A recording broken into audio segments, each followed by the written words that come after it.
ॐ भूर्भुवः स्वः तत्सवितुर्वरेण्यं भर्गो देवस्य धीमहि धियो यो नः प्रचोदयात्। ओम शांति शांति शांति। नमस्ते मेरे प्यारे दोस्तों, आज मैं आपके सामने एक बहुत ही अति उत्तम उपनिषद जिसका नाम है नारद परिव्राजकोपनिषद का व्याख्यान दे रहा हूँ इस वीडियो के माध्यम से। यह उपनिषद अथर्ववेद से संबद्ध है।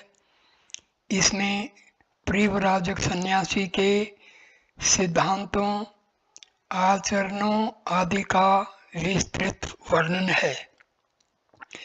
इसके नाम से ही प्रकट है कि इस उपनिषद के उपदेष्टा देवर्षि नारद जी हैं, जो परिव्राजकों प्रीतः वर्जन्ति इति परिव्राजकः के सर्वोत्कृष्ट आदर्श हैं।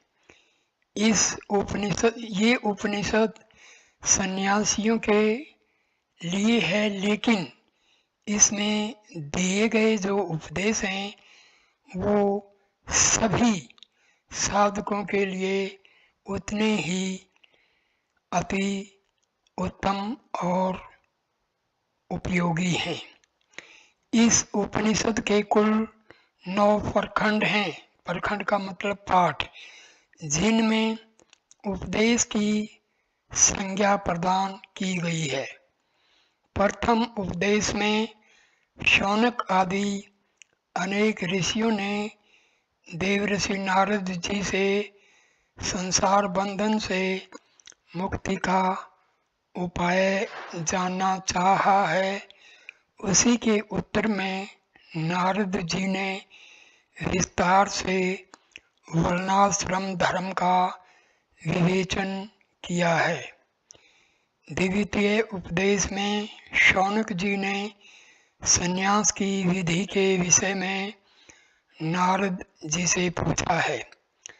तृतीय उपदेश में नारद जी ने संन्यास का सच्चा अधिकारी कौन है, यह प्रश्न पितामह से पूछा है। इसके बाद आतुर संन्यास का विवेचन किया गया है। चतुर्थ और पंचम उपदेश में संन्यास धर्म के पालन का महत्व एवं संन्यास धर्म ग्रहण करने की शास्त्रीय विधि का विस्तृत वर्णन किया गया है। साथ ही सन्यासी के भेद भी वर्णित किए गए हैं। षष्ठ उपदेश में तुर्यातीत पद की प्राप्ति के उपाय तथा परिव्राजक यानी सन्यासी की जीवनचर्या पर विस्तृत प्रकाश डाला गया है। सातवें उपदेश में सन्यास धर्म के सामान्य नियमों का तथा कुटिचक, बहुदक आदि सन्यासियों के विशेष नियमों का उल्लेख किया गया है। अष्टम उपदेश में प्रणवा अनुसंधान के क्रम में विस्तृत विवेचन प्रस्तुत किया गया है। अंतिम नवें उपदेश में ब्रह्म के स्वरूप का विस्तृत वर्णन है।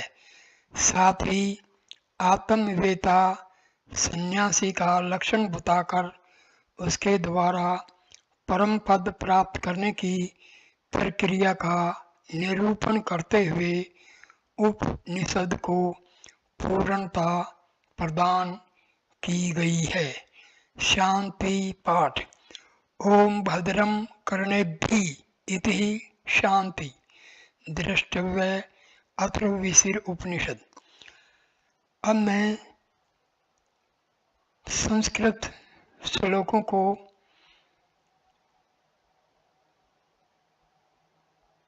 छोड़कर सीधा हिंदी अनुवाद पर आ जाता हूँ। एक बार परिव्राजकों में सर्वश्रेष्ठ देवर्षि नारद जी समस्त लोकों में भ्रमण करते हुए अत्यंत पुण्यदायी स्थानों एवं तीर्थ स्थलों में गए। वे समस्त स्थल उनके शुभागमन से और भी अधिक पवित्र हो गए। उन सभी तीर्थों के दर्शन मात्र से ही उन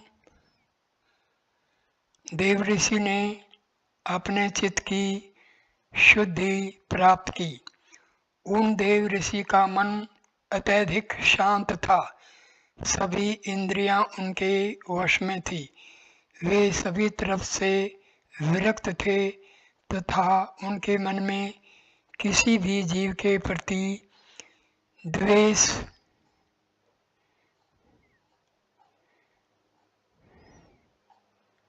भाव नहीं था।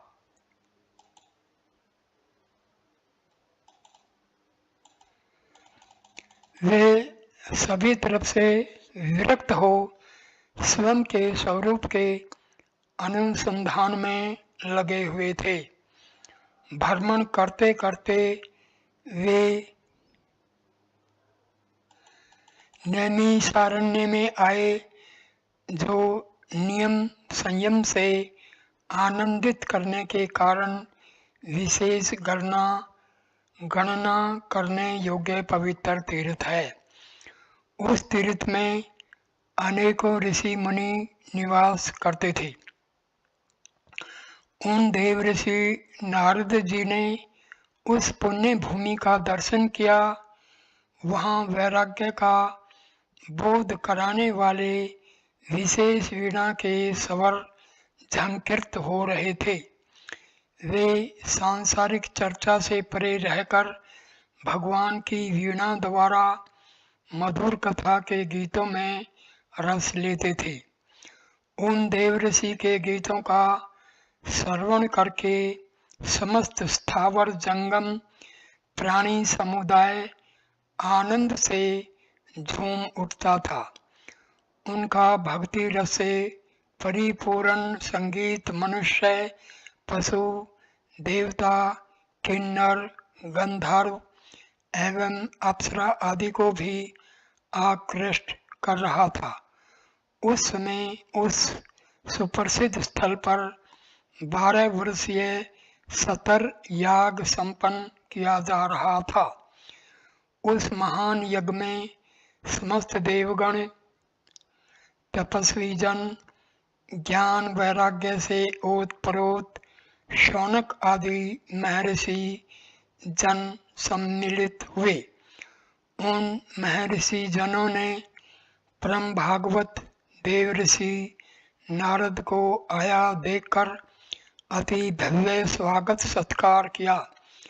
उनके चरणों में मस्तक झुकाया तथा उन्हें सर्वश्रेष्ठ आसन पर प्रतिष्ठित किया। तदंतर समस्त महर्षि जन अपने अपने आसनों पर सुशोभित हुए। फिर शौनक आदि ऋषियों ने उनसे नम्रता पूर्वक प्रश्न किया, हे देवर्षि,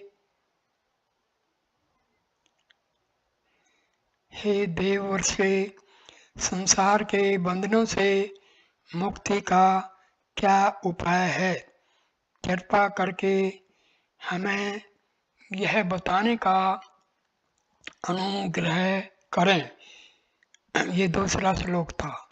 अब दूसरे श्लोक का हम अनुवाद कर रहे हैं।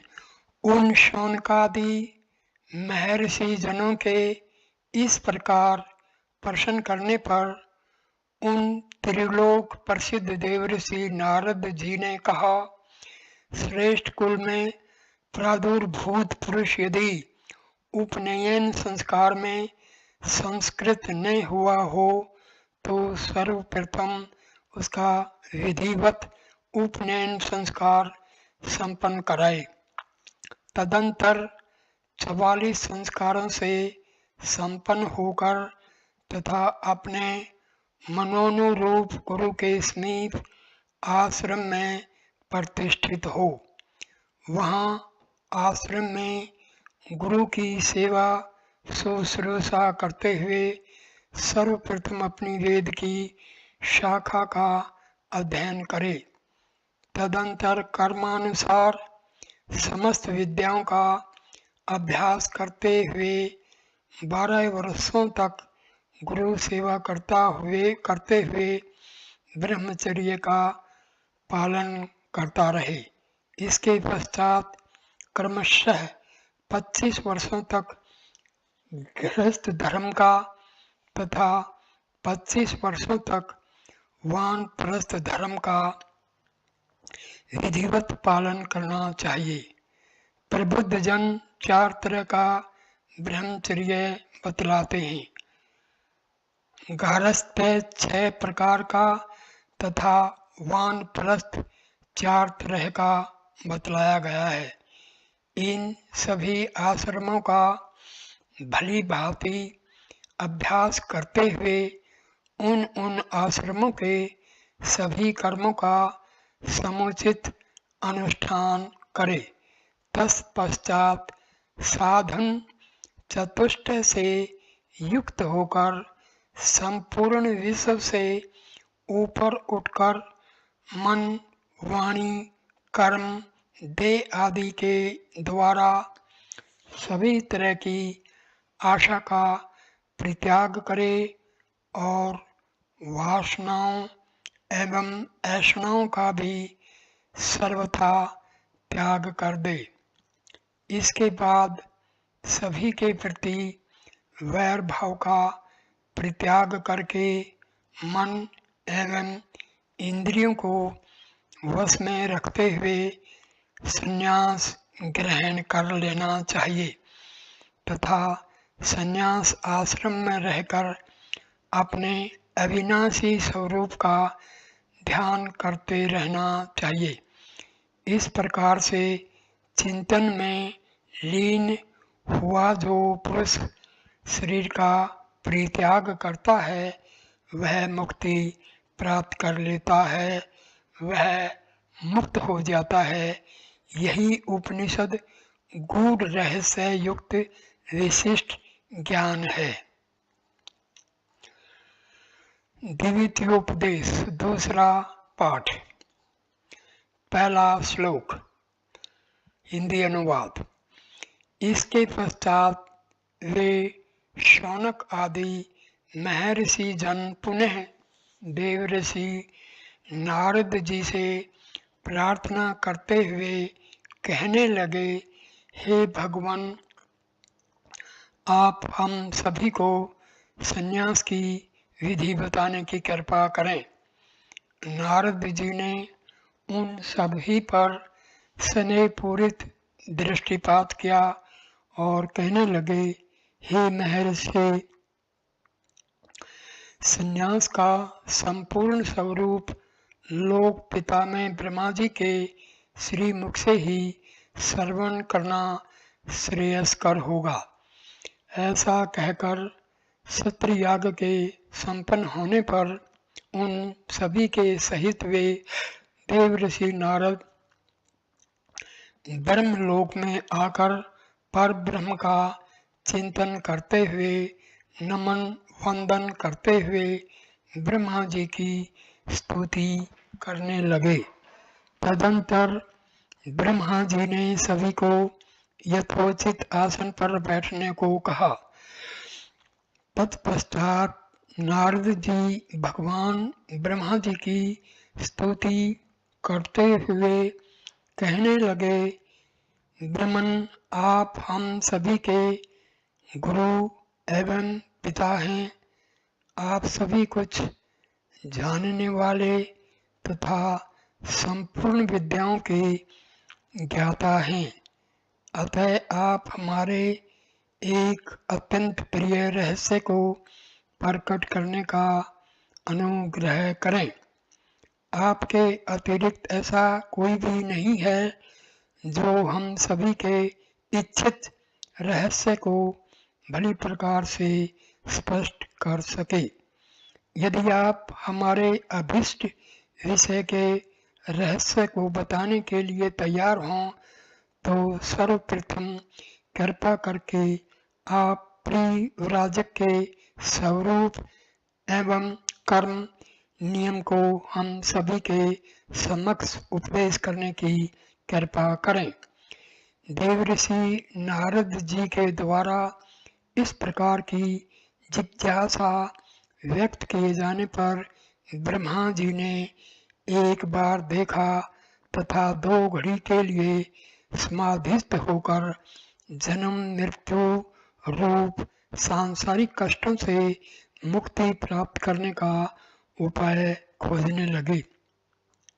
हे नारद, पुरातन समय में पुरुष सूक्त में तथा उपनिषदों में वर्णित किए गए गुढ़ रहस्यानुकूल अति श्रेष्ठ दिव्य विग्रहधारी विराट पुरुष ने जो मेरे लिए उपदेश किया था उसी दिव्य ज्ञान को तुम सभी के समक्ष प्रकट कर रहा हूँ। परिव्राजक का स्वरूप एवं कर्म अत्यधिक रहस्यमय है, उसको तुम एकाग्रचित होकर सुनो। माता पिता की आज्ञा मानने वाले सर्वश्रेष्ठ कुल में प्रादुर्भूत बालक का यदि उपनयन संस्कार में संपन्न हुआ हो तो सर्वप्रथम उस बालक का उपनयन यज्ञोपवीत संस्कार संपन्न कराना चाहिए। तदंतर उस बालक को अपने माता पिता के समीप न रहकर किसी उच्च कुलीन उत्पन्न सद्गुरु के आश्रम में जाकर निवास करना चाहिए। वे महान गुरु श्रोत्रिय शास्त्र के प्रति अनुराग रखने वाले श्रद्धावान एवं गुणवान हों।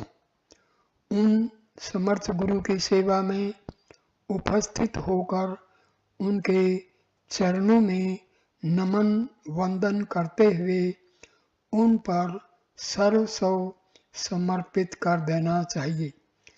तत्पश्चात उनकी आज्ञा प्राप्त करके 12 वर्षों तक ब्रह्मचर्य का पालन करते हुए गुरु की सेवा शुश्रूषा करते हुए समस्त विद्याओं का अभ्यास करना चाहिए। अध्ययन पूर्ण हो जाने के पश्चात कुलानुरूप किसी श्रेष्ठ कन्या से गुरु की आज्ञा प्राप्त करके विवाह करे तथा 25 वर्षों तक गृहस्थाश्रम का पालन करना चाहिए। अपने वंश की अभिवृद्धि हेतु पुत्रोत्पत्ति कर्म पूर्ण करे। गृहस्थ के 25 वर्ष पूर्ण करने के पश्चात वानप्रस्थ आश्रम में प्रवेश करे। इस आश्रम में स्थित परिव्रजा करते हुए 25 वर्ष तक निवास करे। तीनों संध्याओं में स्नान एवं दिवस के चौथे पहर में एक बार भोजन ग्रहण करते हुए भोजन ग्रहण करे। ग्राम या नगर के परिचित मार्गों का परित्याग करके अकेला ही वन में विचरण करे। बिना ज्योति बोई हुई भूमि में उत्पन्न हुए चावल आदि इकट्ठा करके उसी से आश्रमानुरूप धर्म का पालन करते हुए दृश्य श्रव्यादि विषयों से विरक्त होकर 40 संस्कारों से युक्त होकर चित्त को सर्वतो भावेन सदैव के लिए पवित्र कर ले। आशा, असूया, ईर्ष्या, अहंकार आदि का परित्याग करके साधन चतुष्ट से परिपूर्ण हो जाए। इन सभी से युक्त होकर वह संन्यास ग्रहण करने का अधिकारी बन जाता है। तृतीयोपदेश, तीसरा उपदेश यानी तीसरा पाठ, पहला श्लोक। इसके पश्चात देवऋषि नारद ने पिता में ब्रह्मा जी से प्रश्न किया, भगवान, संन्यास किसके द्वारा लिया जाता है तथा संन्यास का अधिकारी कौन है? ब्रह्मा जी ने कहा, पहले यह निरूपण करते हैं कि संन्यास का अधिकारी कौन है, तत्पश्चात संन्यास धारण करने की विधि पर प्रकाश डालेंगे। सावधानी पूर्वक सुनो। नपुंसक, पतित, अंग विहीन, अत्यधिक स्त्री आसक्त, बधिर, गूंगे, बालक, पाखंडी, चक्री, कुचक्कर रचने वाला, लिंगी, वेश धारण करने वाला, वैखानस, वानप्रस्थी, हरद्विज, शिव भगत, वेतन लेकर शिक्षण करने वाले अध्यापक, सितिविष्ट, गंजे या कोढ़ी, अग्निहोत्र न करने वाले, ये सभी विरक्त होने पर भी संन्यास ग्रहण करने के अधिकारी नहीं है। यदि वे किसी प्रकार संन्यास ग्रहण कर भी लें तो भी महावाक्यों का उपदेश ग्रहण करने के अधिकारी नहीं है, जो पूर्व से ब्रह्मचर्य एवं गृहस्थाश्रम के समय से ही संन्यास आश्रम के अनुसार आचरण करने वाले हैं, वे ही संन्यास धारण करने के अधिकारी हैं। दूसरा श्लोक। जो दूसरों से न भयभीत होता है और न ही स्वयं दूसरों को भयभीत करता है, वही वस्तुतः परिव्राजक है, ऐसा स्मृतियों का कथन है। तीसरा और चौथा श्लोक। नपुंसक, विकलांग, अंधे, बालक, पातकी, पतित, परस्त्रीरत, वैखानस, हरद्विज, शिव भगत, कुचक्कर रचने वाले, लिंगी, वेशधारी, पाखंडी, सितिविष्ट, अयाज्ञिक, वेतन भोगी शिक्षक तथा 2-3 बार संन्यास ले चुकने वाले, ये सभी आतुर संन्यास लेने योग्य हो सकते हैं, कर्म से संन्यास लेने योग्य नहीं।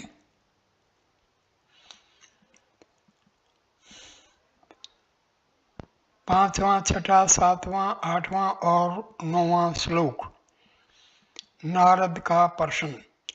आतुर संन्यास का कौन सा समय विद्वजनों द्वारा माना गया है?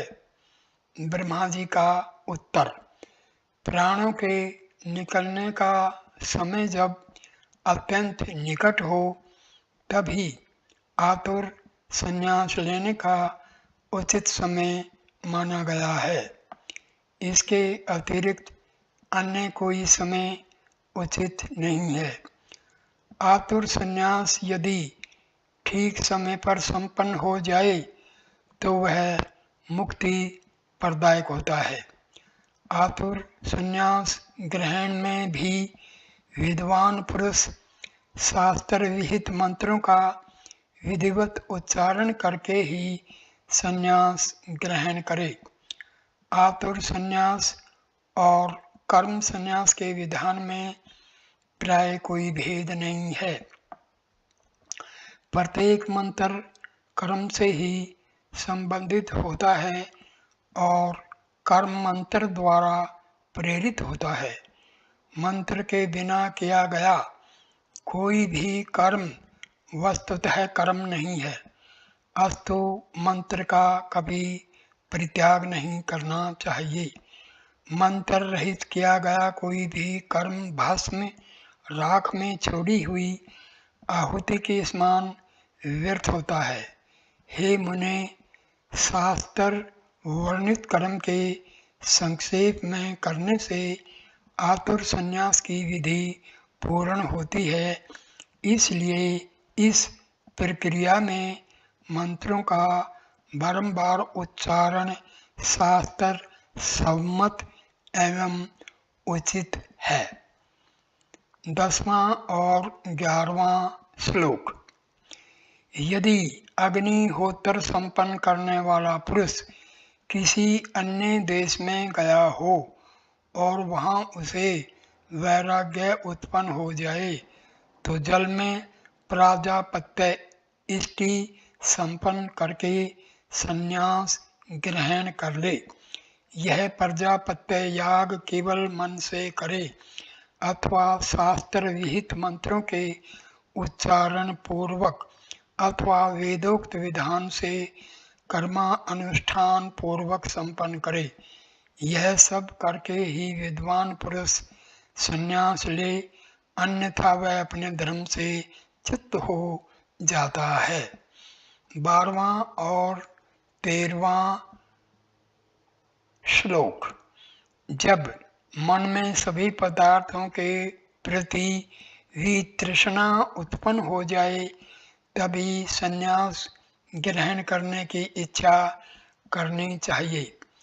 इससे विपरीत आचरण से मनुष्य पतित हो जाता है। जिसके मन में संपूर्ण वैराग्य हो उसी बुद्धिमान पुरुष को संन्यास लेकर परिवर्ज्या करनी चाहिए और रागवान को घर में ही रहना चाहिए। जो अधम द्विज मन में राग रहते हुए भी संन्यास ग्रहण कर लेता है वह नरक को प्राप्त होता है। 14वां, 15वां और 16वां श्लोक। जिसकी रसना जिह्वा, उपस्थेंद्रिय, उदर और हस्त पाद आदि इंद्रियां पूर्ण रूपेश वश में हों अथवा जिसने विवाह नहीं किया हो ऐसा ब्रह्मचर्यवान ब्राह्मण ही संन्यास ग्रहण करने का अधिकारी है। विद्वान पुरुष संसार को निस्सार समझकर सार तत्व पाने की कामना से अविवाहित रहकर ही वैराग्याश्रित होकर संन्यास ग्रहण कर लेते हैं। कर्म प्रवृत्ति का लक्षण है तथा ज्ञान संन्यास का मुख्य लक्षण है। अस्तु बुद्धिमान पुरुष को चाहिए कि वह ज्ञान को लक्ष्य करके ही संन्यास आश्रम में प्रवेश करे। 17, 18, 19, 20, 21, 22, 23, 24, 25, 26 और 27वां श्लोक का अनुवाद। जब परम तत्व रूप सनातन ब्रह्म का सम्यक ज्ञान हो जाए तब एक दंड धारण करके शिखा और यज्ञोपवीत का परित्याग कर देना चाहिए। जो परमात्मा में अनुरुक्त है तथा उससे भिन्न समस्त वस्तुओं के प्रति विरक्त है, जो सभी ऐषणाओं, पुत्रेषणा, वित्तेषणा और लोकेषणा से मुक्त है, वही भिक्षा का अन्न ग्रहण करने का अधिकारी है। अपनी पूजा और वंदना किए जाने पर जिस प्रकार सामान्य जन प्रसन्न होते हैं, डंडों से पीटे जाने पर भी जिसे उसी प्रकार की प्रसन्नता हो, वही भिक्षु होने के योग्य है। जिसके मन में इस प्रकार का भाव दृढ़ हो गया है कि मैं ही वासुदेव नाम प्रख्यात अद्वितीय अक्षर ब्रह्म हूँ, वही भिक्षान ग्रहण करने का अधिकारी है, जिसमें शांति, शम, शमन, दम, दमन, शौच, पवित्रता, सत्य, संतोष, सरलता, अप्रिय ग्रह का भाव तथा दम का अभाव हो, वही कैवल्याश्रम संन्यासाश्रम में प्रवेश करने का अधिकारी है। जो मन, वचन, कर्म से भी किसी के प्रति पाप का भाव नहीं रखता, वही भिक्षान ग्रहण करने का अधिकारी होता है। मनुष्य स्थित धर्म के 10 लक्षणों को जीवन में एकाग्रता पूर्वक उतार कर जो सविधि वेदांत श्रवण, स्वाध्याय तथा ब्रह्मचर्य पालन करते हुए तीनों ऋणों ऋषिगण, ऋषिऋण, देवऋण और पितृऋण से मुक्त हो ब्रह्मचर्य तथा स्वाध्याय द्वारा ऋषि ऋण से यज्ञानुसार अनुष्ठान द्वारा देवऋण तथा पुत्रोत्पत्ति द्वारा पितृऋण से मुक्ति का प्रयास करे, वही संन्यास ग्रहण करने का अधिकारी है। धैर्य, अक्षमा, दमन, मन को वश में रखना, आस्ते चोरी न करना, पवित्रता, इंद्रिय निग्रह, धी, सद्बुद्धि, विद्या, सत्य एवं अक्रोध से ये धर्म के 10 लक्षण कहे गए हैं। जो पुरुष अतीत के भोगों का चिंतन नहीं करता, वर्तमान में प्राप्त भोगों का अभिनंदन स्वागत नहीं करता तथा भविष्य में प्राप्त होने वाले भोगों की कामना नहीं करता, वही संन्यासाश्रम में प्रवेश करने का अधिकार रखता है। जो पुरुष अंतःकरण में विराजमान इंद्रियों तथा बाह्य अभ्यंतर के विषयों को मन में स्थान न दे, वही कैवल्याश्रम यानी संन्यास आश्रम में रहने के योग्य है। जिस प्रकार प्राण विहीन शरीर सुख दुख का अनुभव नहीं करता, उसी प्रकार जो व्यक्ति प्राणों के रहने पर भी सुख दुख का अनुभव न करे, वही संन्यास लेने के योग्य है। 28वां, 29वां, 30वां, 31वां और 32वां श्लोक। 2 कोपीन, 1 कंथा गुदड़ी तथा 1 दंड, इनसे अधिक वस्तुएं संग्रह करने का परमहंस सन्यासी को अधिकार नहीं है। यदि वह इनसे अधिक वस्तुएं संग्रह करता है तो वह मरणोपरांत रौरव नामक नरक में जाता है। तत्पश्चात तिर्यक, पशु, पक्षी आदि योनियों में जाता है। सन्यासी को चाहिए कि वह शीत आदि से रक्षा के लिए जीर्ण शीर्ण किंतु साफ सुथरे वस्त्रों को सिलकर कंथा गुदड़ी बनाए और नगर या ग्राम से बाहर निर्जन स्थान में जाकर रहे तथा गिरवा वस्त्र धारण करे। सन्यासी एक वस्त्र धारण करे अथवा वस्त्रहीन रहे, दृष्टि को इधर उधर न रखकर एकाग्रचित रहे तथा समस्त वस्तुओं के प्रति एलोलूप रहे। वह सतत एकाकी ही विचरण करे और वर्षा काल चातुर्मास में एक स्थान पर निवास करे।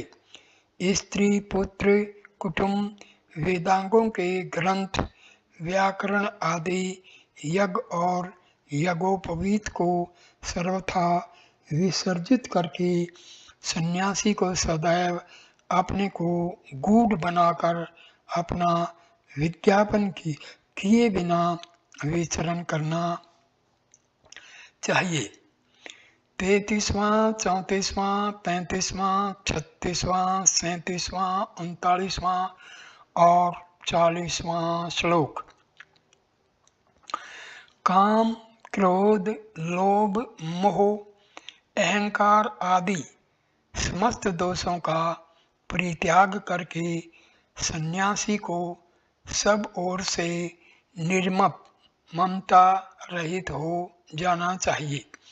उसे समस्त रागों से विरक्त होकर मिट्टी के ढेले, पत्थर और सवर्ण में समान भाव रखना चाहिए। उसे हिंसा से परे और निष्प्रह हो जाना चाहिए।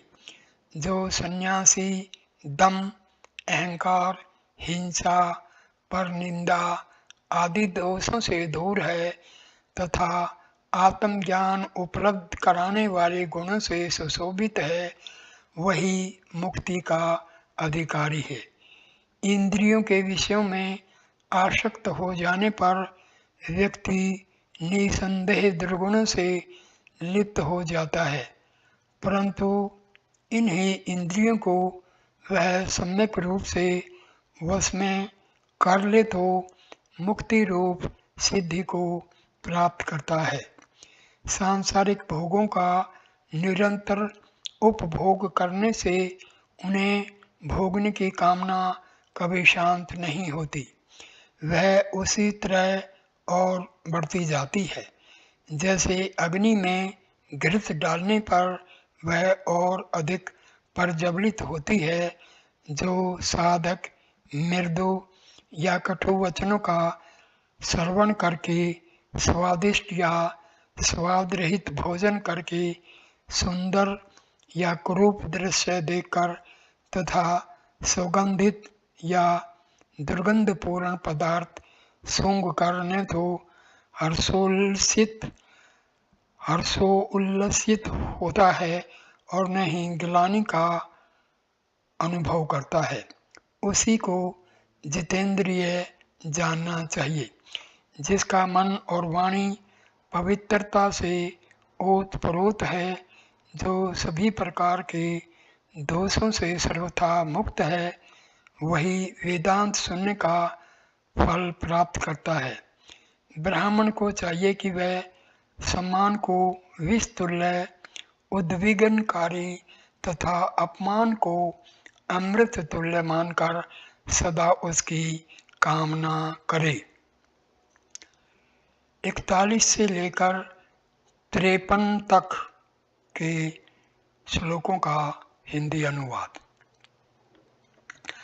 अपमान प्राप्त करने वाला पुरुष सुखपूर्वक शयन करता, सुखपूर्वक जागता और इस संसार में सुखी होकर विचरता है, परंतु किसी का अपमान करने वाला व्यक्ति अपने आप ही विनष्ट हो जाता है। दूसरों के कठोर वचनों, अतिवादों को सहन करने का अभ्यास करे, किसी का भी अनादर न करे तथा इस नाशवान शरीर के लिए किसी से वैर न करे। जो अपने ऊपर क्रोध करे उसके प्रति क्रोधित न हो। यदि कोई अपशब्द कहे तो उसके प्रति भी मधु वचन कहे।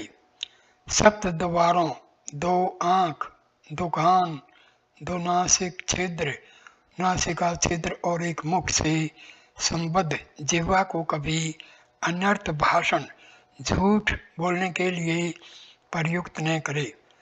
सुख प्राप्ति की इच्छा वाले को चाहिए कि वह आध्यात्मिक विषयों में मन को संलग्न करके स्थिर भाव से बैठे, किसी से कुछ अपेक्षा न रखे, मन से समस्त कामनाओं को निष्कासित कर दे और अपने आप अपनी सहायता करते हुए इस संसार में एकाकी ही विचरता रहे, इंद्रियों को नियंत्रण में रखे, राग द्वेष को समाप्त कर दे एवं किसी की भी हिंसा न करे।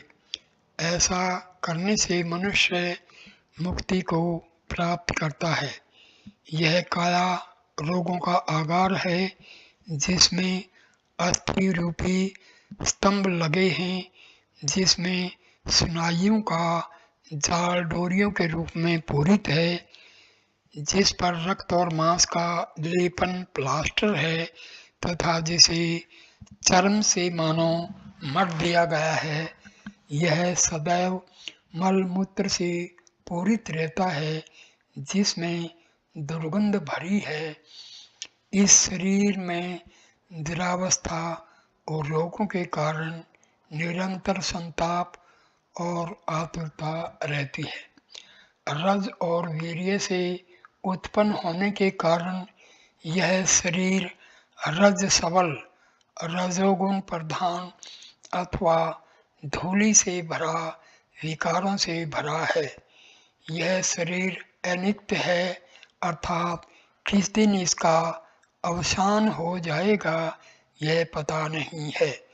पंच महाभूत पृथ्वी, अग्नि, वायु, जल और आकाश सदैव डेरा डाले रहते हैं, अतः इसे त्याग देना चाहिए, अर्थात इसके मोह को त्याग देना चाहिए।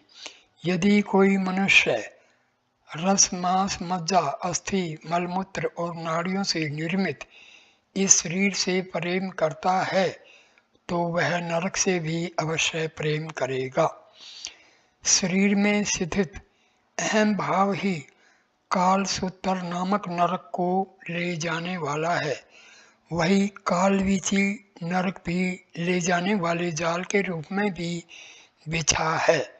वही अहम असिपत्र वन नामक नरक की कोटिका है। शरीर में स्थित अहंता कुत्ते का मांस भक्षण करने वाली चांडालिनी के समान है। सभी प्रकार के उपाय करके इस अहंता को त्याग देना चाहिए। कल्याणकामी पुरुष को चाहिए कि वह सर्वनाश उपस्थित हो जाने पर भी इस अहंता का स्पर्श तक न होने दे।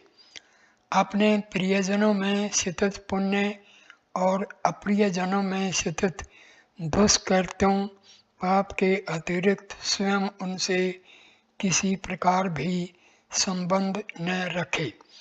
ऐसा करने वाला साधक ध्यान योग के द्वारा सनातन पुरुष ब्रह्म की प्राप्ति करता है। इस तरह समस्त विषयों से धीरे धीरे आसक्ति का परित्याग करके सन्यासी समस्त द्वंद्वों से मुक्त होकर पर ब्रह्म परमेश्वर में स्थित हो जाता है। सिद्धि के इच्छुक साधक को चाहिए कि वह असहायक बनकर सतत एकाकी ही विचरण करे। सन्यासी किसी की सिद्धि को देखकर अपनी साधना नहीं छोड़ता और वह सिद्धि से वंचित भी नहीं होता है। 54 से लेकर के 60वें श्लोक का हिंदी अनुवाद। जल पीने के लिए कपाल, नारियल अथवा लकड़ी का पात्र, निवास करने के लिए किसी वृक्ष का मूल, धारण करने के लिए जीर्ण शीर्ण वस्त्र, सदैव अकेले रहने का स्वभाव एवं समस्त जीवधारियों के प्रति समत्व का भाव, ये सभी जीवन मुक्त पुरुष के लक्षण हैं। सन्यासी को समस्त प्राणियों का हितैषी होना चाहिए। उसे शांत चित्त रहकर सतत त्रिदंड और कमंडलों धारण करके केवल आत्मा में ही रमण करते रहना चाहिए। वह सब कुछ त्याग कर अकेला ही विचरण करे। जब भिक्षा लेना हो तभी ग्राम में प्रवेश करे। शास्त्रों में एकाकी रहने वाले सन्यासी को ही भिक्षु कहा गया है, क्योंकि 1 से 2 होते ही उसे मिथुन युगल माना जाता है। 2 से 3 हो तो ग्राम, और इससे अधिक व्यक्तियों का समुदाय एक साथ हो जाए तब तो नगर ही कहा जाएगा। सन्यासी को अपने पास किसी अन्य को आने का अवसर नहीं देना चाहिए, ताकि मिथुन, ग्राम या नगर की स्थिति न बने। ऐसा करने से वह अपने धर्म से पतित हो जाता है। अनेक व्यक्तियों का एक साथ संयोग होने से उनमें विभिन्न चर्चाएं प्रारंभ हो जाएंगी और उनमें राजा, सेठ आदि के विषय में तथा कहाँ कैसे भिक्षा मिलती है इस पर चर्चा होगी।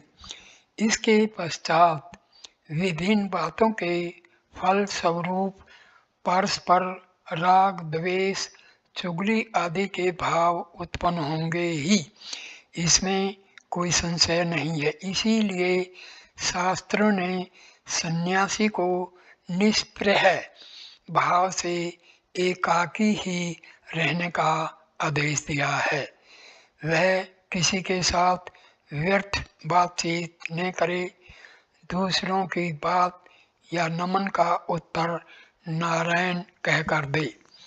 निर्जन स्थान में अकेले रहकर मन, वचन, शरीर और क्रिया द्वारा एकमात्र ब्रह्म का ही ध्यान करता रहे।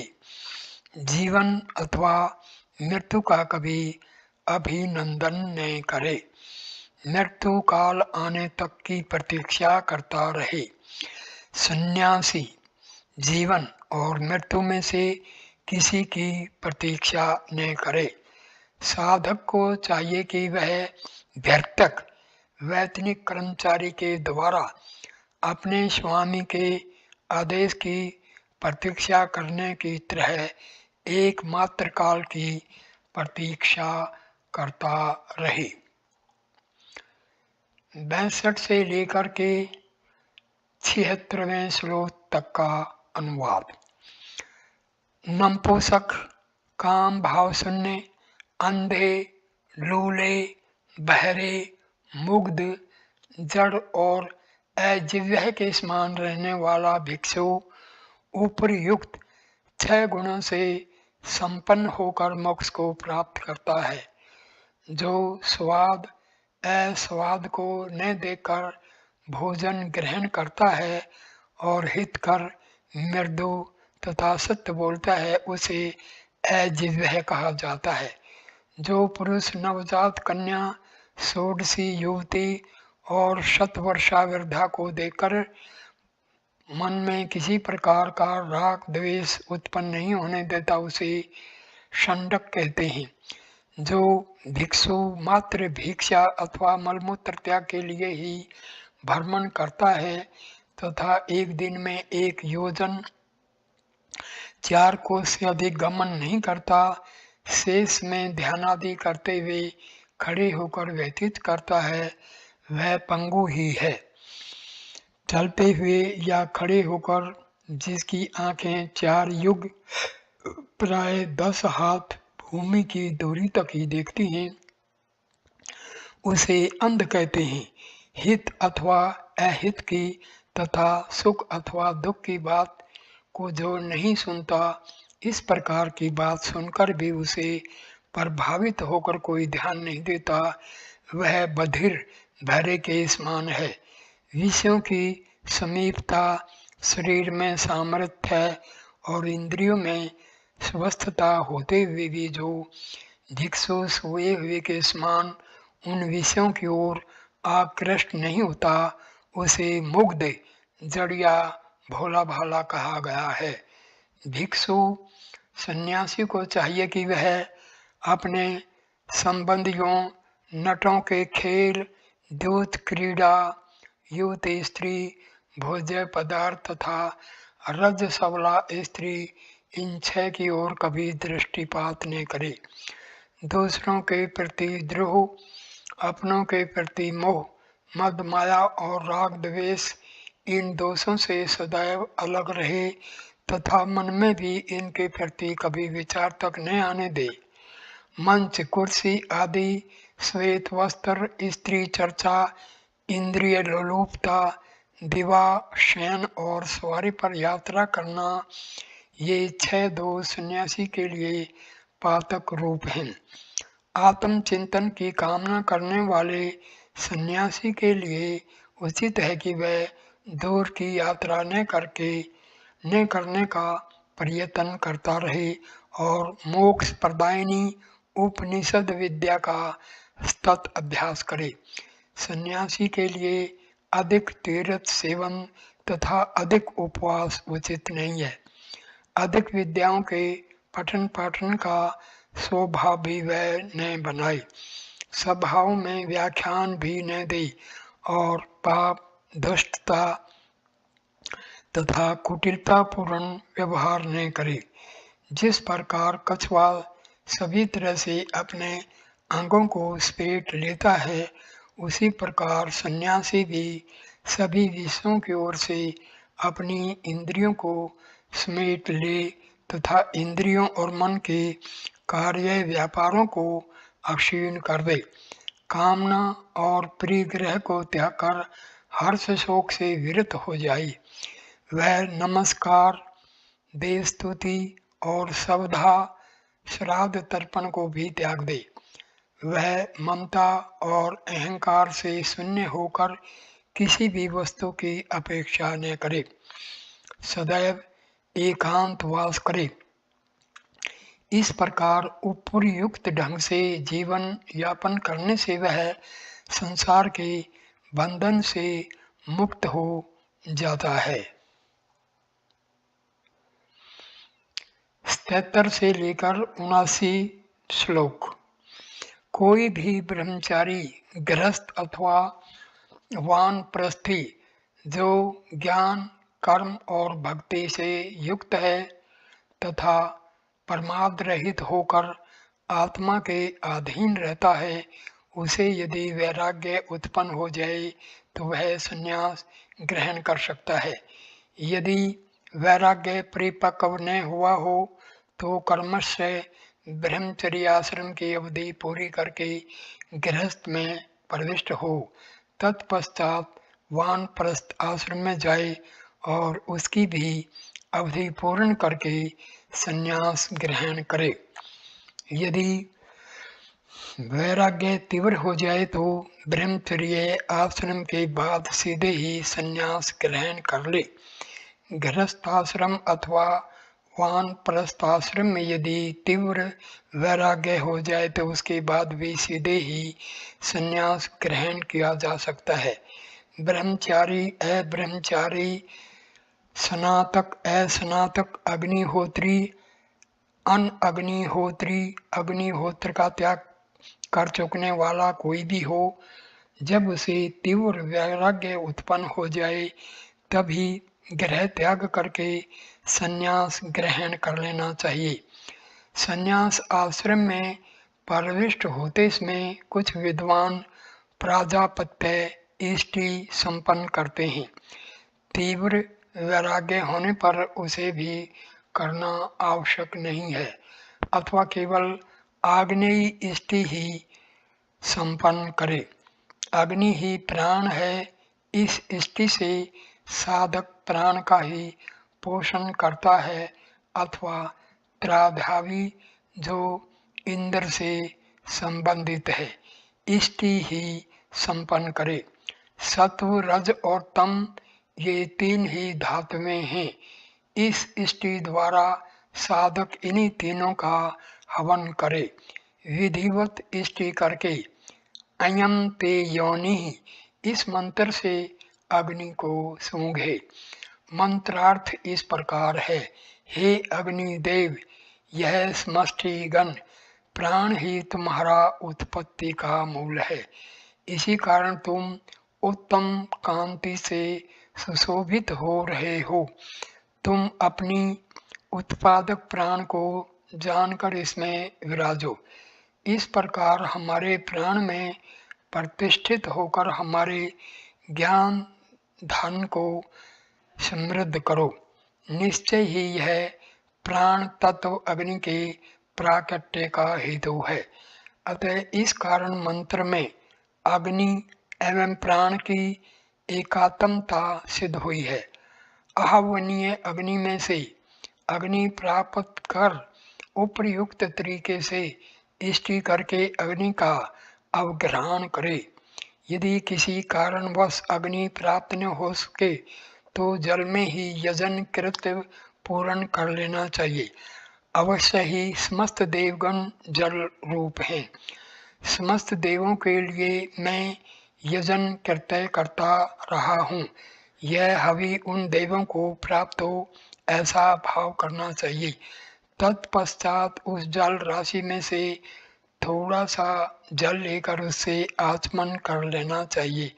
वह घृत मिश्रित जल आरोग्यप्रद एवं मोक्ष प्रदाता होता है। तदंतर शिखा, चोटी, यज्ञोपवीत, पिता, पुत्र, स्त्री, कर्म, अध्ययन, अध्यापन तथा अन्य विभिन्न तरह के मंत्रों का परित्याग कर देने वाला ही आत्मवेत्ता मनुष्य परिव्राजक होता है। त्रय धात्वीय मोक्ष से संबंधित मंत्रों से ब्रह्म को जानना चाहिए। जो शाश्वत सत्य एवं ज्ञान आदि श्रेष्ठ लक्षणों से संपन्न है वही पर ब्रह्म परमेश्वर है। वही उपासना के अनुकूल है। उसी की ही उपासना करनी चाहिए। यह ठीक इसी प्रकार ही है। 80 से लेकर के 89 मंत्र। देवऋषि नारद जी ने पिता में ब्रह्मा जी से पुनः प्रश्न किया, हे ब्राह्मण, मनुष्य यजोपवीत को धारण न करके रहने से ब्राह्मण कैसे हो सकता है।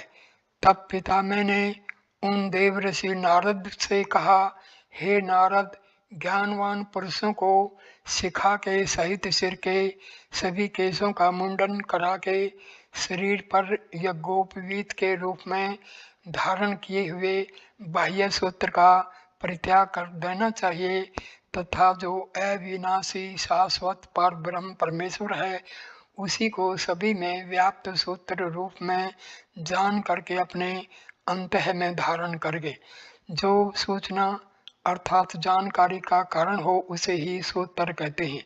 इसके कारण से सूत्र परम पद का नाम है। जिस ज्ञानी पुरुष ने उस परम पद रूप सूत्र को जान लिया वही वेदों का जानने वाला श्रेष्ठ ब्राह्मण है। जिस प्रकार सूत्र धागे में मन के दाने प्रयोग होते हैं उसी प्रकार जिस अविनाशी परमात्मा तत्व में यह संपूर्ण संसार पिरोया हुआ है वही सूत्र है। योग विद्या का जानकार तत्वज्ञ योगी उसी श्रेष्ठ सूत्र को अपने अंतः में धारण करे। ज्ञानी मनुष्य श्रेष्ठ योग का आश्रय प्राप्त करके बाह्य सूत्र का त्याग कर दे, क्योंकि इस ब्रह्म रूप सूत्र के धारण करने से परिव्राजक ने तो कभी उच्छिष्ट झूठा होता है और न ही कभी अपवित्र होता है। सद्ज्ञान रूप यज्ञोपवीत धारण करने वाले परिव्राजकों के अंतःकरण में वह ब्रह्म रूप सूत्र प्रतिष्ठित है। वे ही इस जगत में सूत्र के यथार्थ रूप को जानने वाले तथा यज्ञोपवीत धारण करने वाले हैं।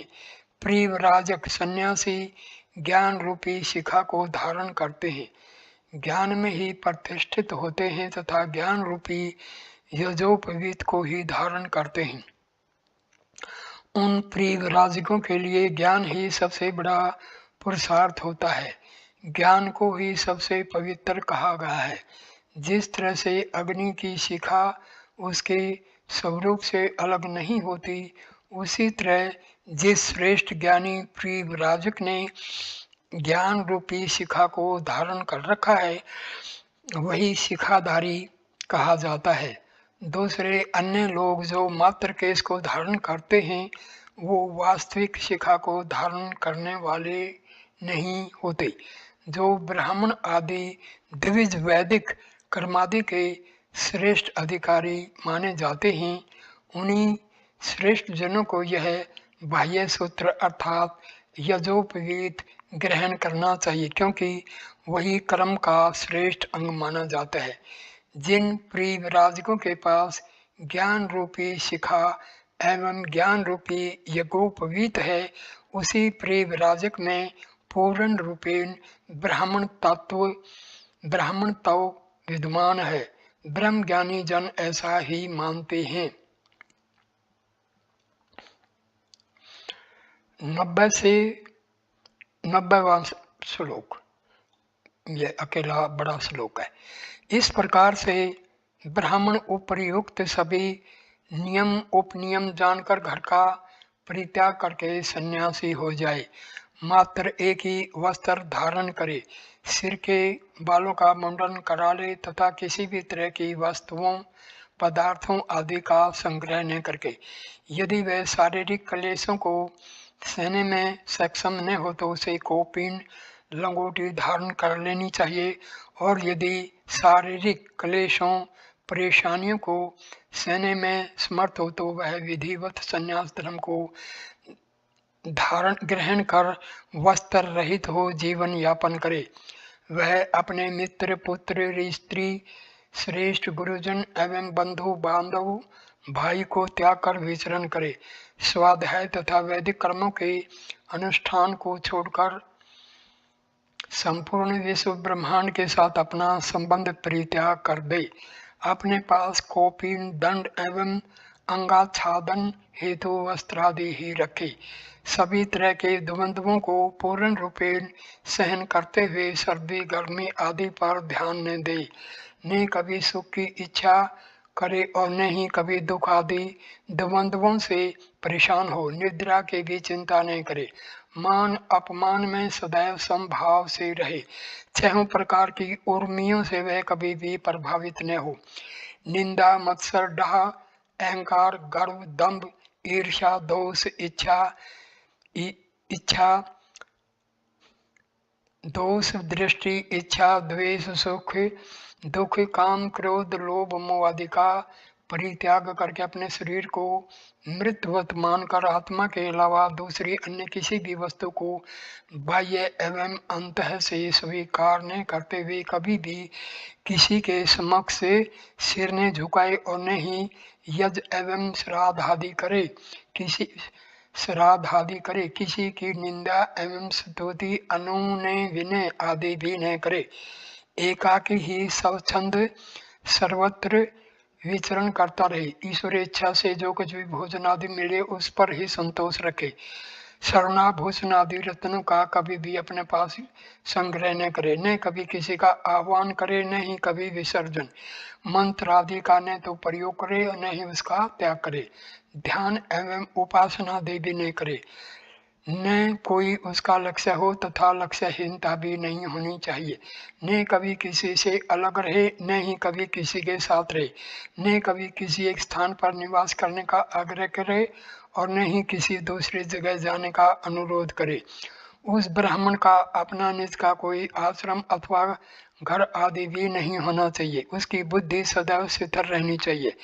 परिजनों से रहित भवन वृक्ष की जड़ मंदिर पर्णकुटी कुलालशाला अग्निहोत्रशाला अग्नि दिगंबर अग्नि दिशा नदी का किनारा कछार भूग्रह अर्थात गुफा पर्वतीय गुफा झरने के समीप चबूतरे या वेदी या फिर जंगल में निवास करे। ऋभु श्वेत केतु निदाग ऋषभ संवर्तक दुर्वासा दत्तात्रेय आदि रवतक की भांति ने कोई चिन्ह स्वीकार करे, न ही अपने आचरण को ही किसी पर प्रत्यक्ष रूप से प्रकट होने दे। उन्मत्त बालक अथवा पिशाच की तरह से व्यवहार करे। उन्मत्त न होते हुए भी उन्मत्त की तरह से आचरण करे। त्रिदंड पात्र झोड़ी कमंडलू कटी सूत्र एवं कौपिन आदि सभी कुछ भूस्वाह कह करके जल में विसर्जित कर दे। अब 91 से 92 श्लोक का हिंदी अनुवाद। प्रिव्राजक कटी सूत्र कौपिन दंड वस्त्र एवं कमंडलू आदि सभी को नदी या सरोवर के जल में विसर्जित करके वस्त्र रहित हो सर्वत्र विचरण करे, अपनी ही आत्मा का सतत अनुसंधान करता रहे, दिगंबर वस्त्र रहित होकर द्वंद्वों विकारों का सहन करता रहे, उन द्वंद्वों से प्रभावित न हो, किसी भी तरह की वस्तुओं का संग्रह कदापि नहीं करे, आत्म तत्व एवं ब्रह्म परमात्मा का बोध कराने वाले ज्ञान मार्ग में दृढ़ निश्चय होकर प्रतिष्ठित रहे, अपने मन को सदा पवित्र रखे, अपने प्राणों की रक्षा के लिए निश्चित समय पर कर हाथ रूपी पात्र से या फिर किसी पात्र से बिना किसी से याचना किया ही जो कुछ मिल जाए उसी आहार को भोजन को स्वीकार करे,